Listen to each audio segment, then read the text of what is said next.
Sir ಒಂದು ಅವಕಾಶ ಕೊಟ್ಟಿರ್ತ next ಕೇಳಬೇಕು ಫುಲ್ ಕೇಳಿ ಕೇಳಿಸ್ಕೊಡಿ ಚುಚ್ಚೋಕ್ ಬಂದವರೇ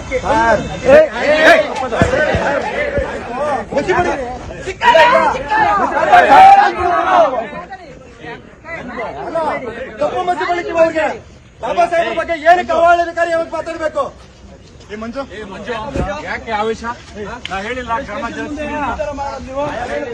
ದರ್ಶನ್ ಅಭಿಮಾನಿಗಳು ಹಾಗೂ ಪ್ರಥಮ್ ನಡುವಿನ ವಿವಾದ ಇಂದು ನೆನ್ನೆಯದಲ್ಲ, ಕಳೆದ ಒಂದು ವಾರಗಳಿಂದಲೂ ಸಖತ್ ಸುದ್ದಿಯಲ್ಲಿದೆ. ವಿಷಯ ಏನಾಯ್ತು ಅಂದ್ರೆ, ದೊಡ್ಡಬಳ್ಳಾಪುರದ ಸಮೀಪ ಪ್ರಥಮ್ ದೇವಸ್ಥಾನದ ಪೂಜೆಗೆ ಅತಿಥಿಯಾಗಿ ಹೋಗಿದ್ರು. ಈ ವೇಳೆ ದರ್ಶನ್ ಅಭಿಮಾನಿಗಳು ಹಲ್ಲೆಗೆ ಮುಂದಾಗಿದ್ರು ಅನ್ನುವಂತಹ ಆರೋಪವನ್ನ ಪ್ರಥಮ್ ಮಾಡಿದ್ರು. ಇಲ್ಲಿಂದ ಪ್ರಥಮ್ ಹಾಗೂ ದರ್ಶನ್ ಅಭಿಮಾನಿಗಳ ವಿವಾದ ಭುಗಿಲೆದ್ದಿತ್ತು. ದರ್ಶನ್ ಹಾಗೂ ಅವರ ಅಭಿಮಾನಿಗಳ ವಿರುದ್ಧ ಪ್ರಥಮ್ ತಿರುಗಿ ಬಿದ್ದಿದ್ದಕ್ಕೆ ಕನ್ನಡ ಚಿತ್ರರಂಗದ ಕೆಲವು ಗಣ್ಯರು ಸಹ ವಿರೋಧವನ್ನ ವ್ಯಕ್ತಪಡಿಸಿದ್ರು. ದರ್ಶನ್ ಅಭಿಮಾನಿಗಳು ಡ್ರ್ಯಾಗನ್ ತೋರಿಸಿ ಜೀವ ಬೆದರಿಕೆ ಒಡ್ಡಿದ್ದಾರೆ ಅಂತ ಹೇಳಿ ಪ್ರಥಮ್ ಆರೋಪವನ್ನ ಮಾಡಿದ್ರು. ಇದು ಮಾಧ್ಯಮ ಹಾಗೂ ಸೋಷಿಯಲ್ ಮೀಡಿಯಾದಲ್ಲಿ ಸಂಚಲನವನ್ನ ಸೃಷ್ಟಿಸಿತ್ತು. ಪ್ರಥಮ್ ಆರೋಪ ಮಾಡಿದ ಬೆನ್ನಲ್ಲೇ ಚಿತ್ರರಂಗದ ಹಲವು ಮಂದಿ ವಿರೋಧವನ್ನ ವ್ಯಕ್ತಪಡಿಸಿದ್ರೆ ಮತ್ತೆ ಕೆಲವರು ಬೆಂಬಲವನ್ನ ನೀಡಿದ್ದಾರೆ. ಇಷ್ಟೆಲ್ಲ ನಡೀತಿರುವಾಗಲೇ ಪ್ರಥಮ್ ಮುಖಕ್ಕೆ ಮಸಿ ಬಳಿಯಲಾಗಿದೆ.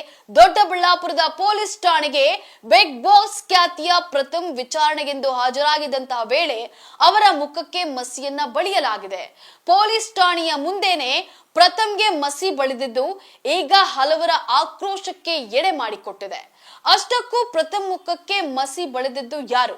ಈ ಘಟನೆಯ ಹಿನ್ನೆಲೆ ಏನು?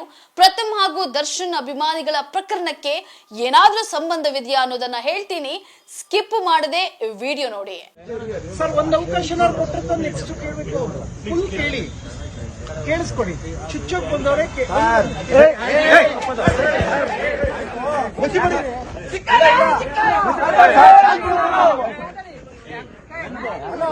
ತಪ್ಪು ಮತಿ ಬಳಕೆ ಅವ್ರಿಗೆ ಬಾಬಾ ಸಾಹೇಬ್ರ ಬಗ್ಗೆ ಏನಕ್ಕೆ ಅವಾಳನಕಾರಿ ಯಾವಾಗ ಮಾತಾಡಬೇಕು?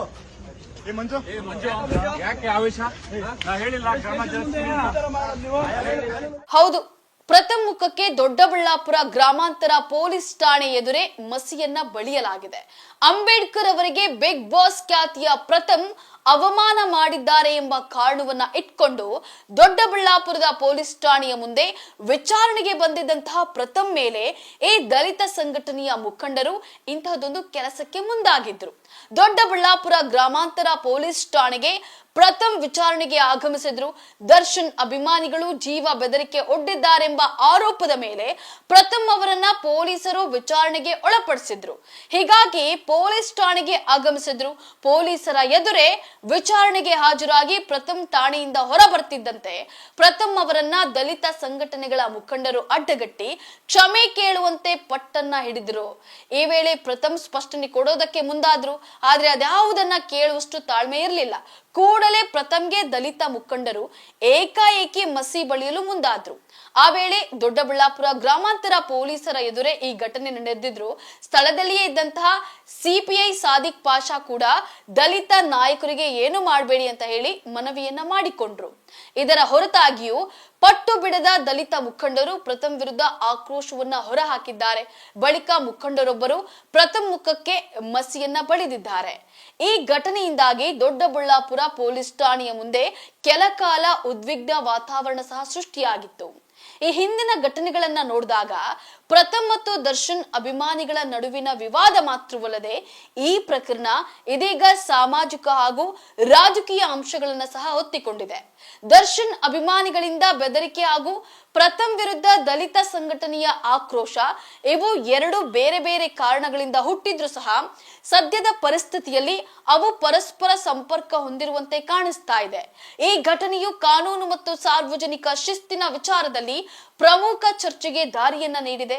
ಪೊಲೀಸರು ಸ್ಥಳದಲ್ಲೇ ಇದ್ರೂ ಕೂಡ ಈ ರೀತಿಯ ಅವಮಾನ ನಡೆದಿರೋದು ಕಳವಳಕಾರಿ ವಿಚಾರವಾಗಿದೆ. ಪೊಲೀಸರ ಎದುರೇ ಪ್ರಥಮ್ ವಿರುದ್ಧ ನಡೆದ ಮಸಿ ಬಳಿಯುವ ಘಟನೆಗೆ ತಕ್ಷಣವೇ ನ್ಯಾಯ ಸಿಗಬೇಕು. ವಿಷಯ ಏನೇ ಇರಲಿ ಕಾನೂನಿನ ಮೂಲಕವೇ ಅದಕ್ಕೆ ಪರಿಹಾರವನ್ನ ಪಡೆದುಕೊಳ್ಬೇಕು, ಬಿಟ್ರೆ ಈ ರೀತಿ ಮಾಡೋದು ಸರಿಯಲ್ಲ. ಇದೇ ವೇಳೆ ಅಭಿಮಾನಿ ಗುಂಪುಗಳು ಸಹ ಹೊಣೆಗಾರಿಕೆಯಿಂದ ನಡೆದುಕೊಳ್ಳೋದು ಅವರ ಜವಾಬ್ದಾರಿಯಾಗುತ್ತೆ. ಈ ಗಲಾಟೆ ಇನ್ನು ಯಾವ ಹಂತ ತಲುಪುತ್ತೋ ಕಾದು ನೋಡ್ಬೇಕಿದೆ. ಸರ್ ಒಂದು ಅವಕಾಶ ಕೊಟ್ಟಿರ್ತ ನೆಕ್ಸ್ಟ್ ಕೇಳಬೇಕು ಫುಲ್ ಕೇಳಿ ಕೇಳಿಸ್ಕೊಡಿ. ಚುಚ್ಚೋಕ್ ಬಂದವರೇ